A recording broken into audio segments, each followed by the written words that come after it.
kung sino man ang nagpapakana ng narrative na kaya nagpalit ng leadership para i-delay yung impeachment, it is absolutely not true. No. To God's grace, tuloy-tuloy po ang trabaho. Magandang hapon po sa akin Facebook family.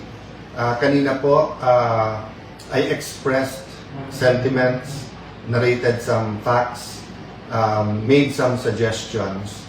Now I just want to make an update. Before that, someone told me, battle of narratives ang nangyayari. And may angal po ako doon. Because real lives is not about narratives. It's about the truth.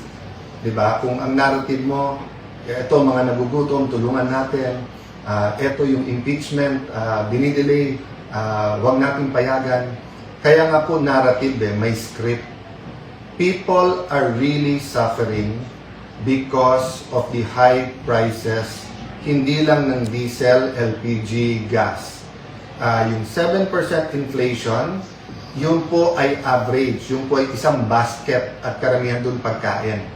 But maraming hindi kasama dun sa indicators na yun ng basket ay sobrang tumataas ang presyo. Having said that, may kakulangan.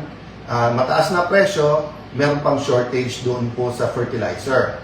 May parating pa na Super El Nino, and then eto naman tag-ulan, hindi pa naman naayos yung ating mga flood control. So I'm very concerned about the day-to-day life of each and every Filipino. That is why we're trying to put some order in terms of priority. So ulitin ko po hindi po magulo ang Senado. Look at our session since I took my oath. Lahat ng session very orderly, puno ng substance, at sumusunod kami. Yung panggugulo ay nangyayari before or after the session and was beyond our control. Meaning kami ay nagre-react. So kanina nilinaw ko na receive na ng Senado ang articles of impeachment. Ang tungkulin ko po ay sumulat sa House of Representatives. Ginawa po natin kaagad yon. Kahapon pinadala natin, Wednesday night, sa gitna ng kaguluhan, ni-receive. At I'd like to thank the Senate staff, Secretariat, na iwan sila. Napakadaming dokumento, papakita ko po sa inyo, pero inisa-isa nila yon na siguradong kumpleto. Bakit po? Hindi nila maso-certify sa akin at hindi ko send sa House nang hindi ito natatapos. Kinonsulta ko lahat, pati sila. Sabi, sir, huwag na natin tantanan, tapusin na natin ito tonight para bukas mapadala natin. So in the meantime, nang pinadala sa Senado, yung articles of impeachment po ay pinadala na sa lahat ng opisina. Makikita po natin dito ang pangalan ng mga senador, tapos yung receive ng staff nila at saka yung date and time. So 23 senators chose to receive it already. Ang natira na lang po ay office ni Secretary Risa na Senator, ano sabi? Secretary. Sorry. I was on my mind kasi yung Sergeant at Arms at Senate Secretariat, no? Again, salamat sa inyo. But the Secretariat, ipapadala to sa Vice President para sagutin niya. So ito po ang sulat ko po sa lahat ng mga senador na marireceive po nila. For the honorable members of the Senate, I write to inform you of the action taken by this office in connection with the impeachment against Vice President Sara Zimmerman Duterte transmitted by the House of Representatives. The Senate received the resolution of the House of Representatives setting forth the said articles of impeachment together with annexes thereto on May 13, 2026. On 13 May 2026, pursuant to Rule 1 of the Senate Rules of Procedure on Impeachment Trials and consistent with its mandate under Article 11, Section 3 of the Constitution, the Senate has taken proper order of the impeachment and shall immediately proceed to its consideration.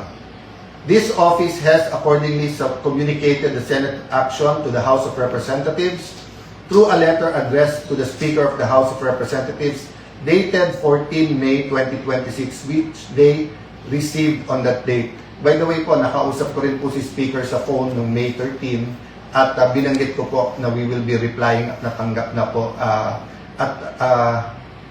Yes, kasi papunta or nandun na yung taga-House of Representatives.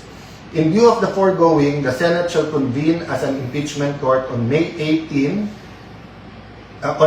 May 2026 at 3 p.m. in accordance with the applicable rules and procedure.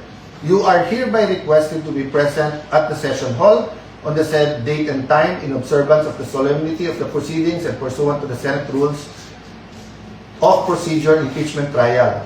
All senator judges are enjoined to wear their robes upon the convening of the impeachment court. Your presence and cooperation are essential to the properly orderly conduct of these proceedings.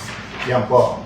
So advice ko po sa mga minority senators kung pwede pong whether may group chat or meeting na po kayo, nag-meeting na po kami ng majority, mag-meeting po kami ulit. At so far, we're all in agreement na the rules that were good for the past impeachments are good for Monday. So hindi nyo ma-expect ang delay on our part. So outside the Senate, kung sino man ang nagpapakana ng narrative na kaya nagpalit ng leadership para i-delay yung impeachment, it is absolutely not true. Lawyers are officers of the court. I believe in the honor, in yung pinaghirapan ng bawat isang abogado, yung pagmamahal sa Diyos, sa bayan, sa konstitusyon. So I am again asking yung mga law deans, mga bata po nakatingin sa inyo. You took the extraordinary step of not even asking, not even communicating, walang due process.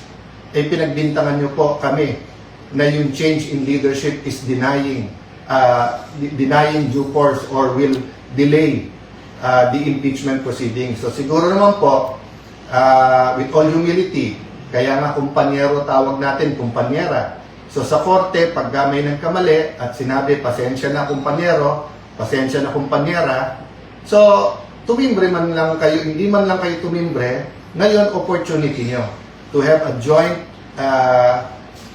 circular then or joint statement saying that we apologize to the honorable senators of the new majority kasi nakikita namin ngayon that nag-move ng tama. By the way, Lodins, yung ilan sa inyo criticize sa amin. Hindi ba sunod-sunod po na pinatunayan sa Supreme Court na tama po kami? Hindi ba bawat galaw in the past na umabot sa Supreme Court at hindi ba sa law school deans kayo mismo ang nagtuturo na kapag ka Supreme Court na nagsabi, yan ang batas. At hindi ba po may kasabihan po, no? Matagal na po to. Hanapin ko po yung quote talaga, no? Na nagsasabing, we should be a nation of laws, not of men. So ano po ibig sabihin nito? Na kahit ano pong lakas, kahit anong kapangyarihan ng isang lalaki o babae o man or woman, ang batas ang nasusunod.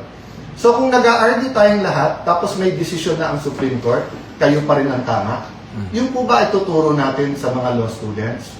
So ngayon po, na sinabing agad-agad, sinabi pong forthwith, sinabing no delays, nasa lounge po ako at kinuha ko opinion, pati ng mga kasama sa minority. Sa Lunes po, hindi po yung majority ang magiging dahilan ng kahit anuman delay.